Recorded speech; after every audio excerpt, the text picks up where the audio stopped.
very old Toyota Celica, a first-gen Toyota Celica, Celica, Celica, tomato, potato, whatever you want to call it. It's a first-gen Celica, definitely the oldest Japanese car I've ever driven, which is very exciting. This is one of the Toyotas that I've really wanted to drive because you get into a modern Toyota. Now granted, I haven't driven an FRS yet. That is one modern Toyota that everyone says is fun, but I haven't driven it yet.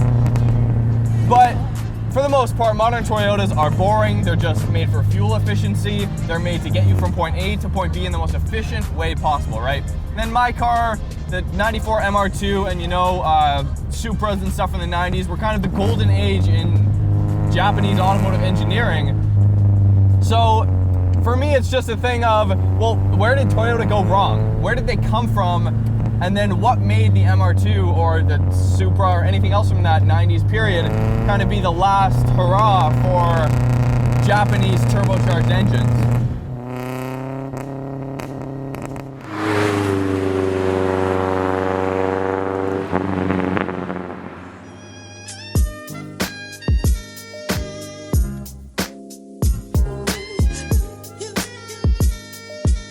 My name is Keith, and this is my 1977 Toyota Celica. It was pretty stock USDM.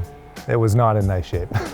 It was in a garage for garage/barn for like the last 15 years or 25 years. 25 years. Yeah, something like that. And it had been sitting, just hadn't moved. The wheels are the stock Steelies for it, and they've been widened by greens. Suspension-wise, it has T3 coilovers in the front, and then just Eibach springs in the back, and Eibach shocks all around.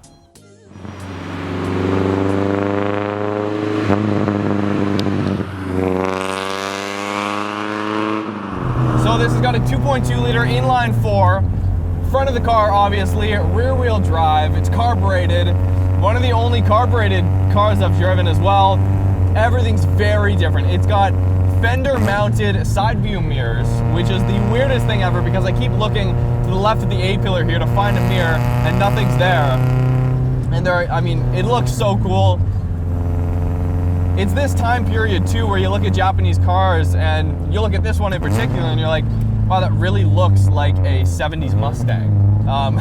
The Japanese have definitely been known to copy design cues from the Americans and the Europeans and just kind of, some would say make them better, I guess, or make them stand out, make them their own, essentially. So this Celica is just full of character, obviously not stock. The owner, Keith, has modified this car extensively. The first thing you notice, the tailpipes out back. Hate it or love it, whatever. I have a feeling it's gonna be like the S2000 video we shot recently where half the comments are like, wow, I really love that wing. That's a perfect looking S2000. The other half is like, no, take that wing off. It's hideous. So let me know what you guys think of the tailpipes back there. I think it's awesome. He said they're easy to remove and stuff. So, he doesn't run it like this all the time.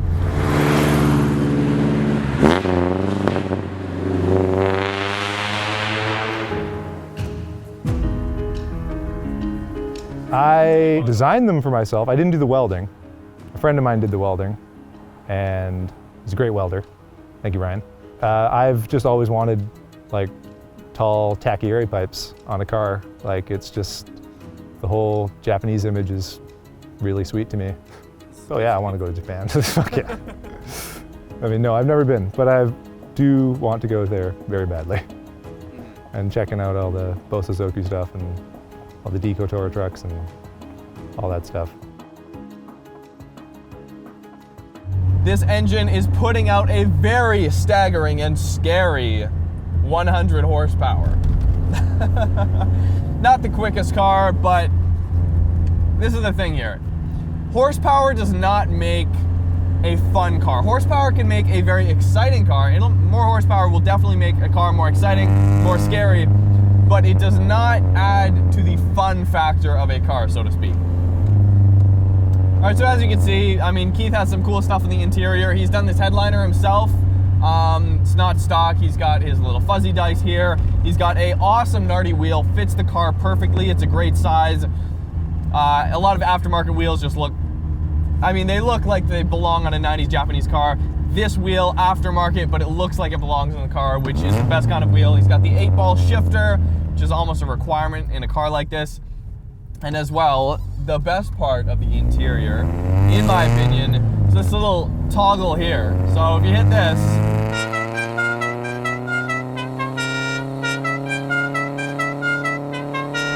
so if you guys can hear that, that is like the anthem to the car, I guess.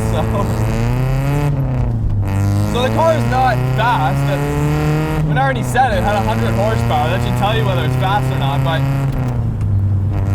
you don't need much power. It's awesome. It's so much fun.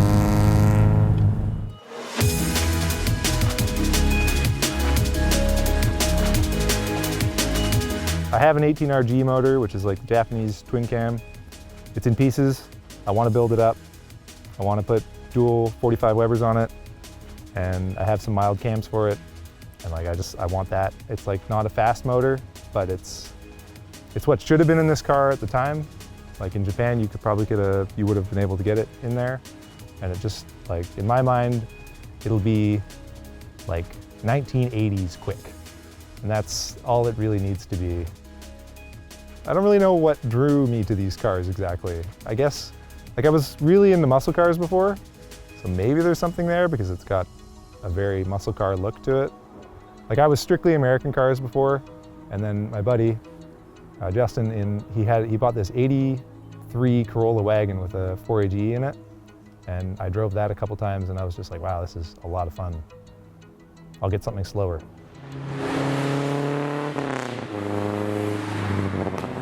The louvers on the back window look absolutely sick. They look so awesome. Looking out the back rear view there.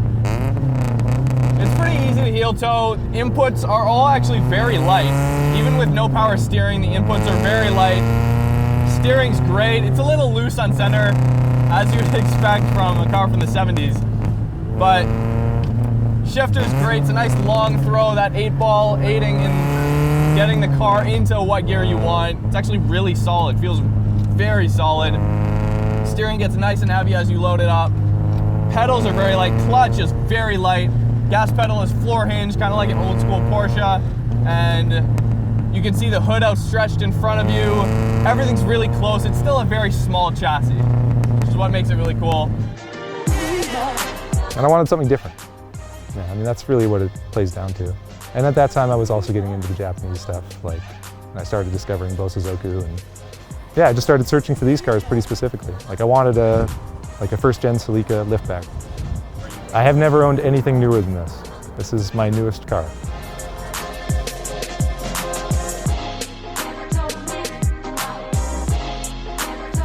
This isn't necessarily a hit up your favorite mountain road and just carve the canyons to the utmost of this car's ability. It's not a grip car, it's not an autocross car. That's not the point. The point is, to go to car shows, to just have so much fun driving around and looking at this car from the outside. The steering, obviously manual steering, no power anything. Straight up, driving a car from before I was born is a really cool sensation. I was born in '93, so to jump back like an extra 20 years and just drive a car that was considered modern back in the day is honestly a really cool experience. Anyways, I really hope you guys enjoyed this video. It's a very unique car. I'm very glad I got a chance to drive something like this. So thank you, Keith, for letting me drive it. We have new videos every single Tuesday and Thursday, a podcast on Wednesday that goes up on iTunes.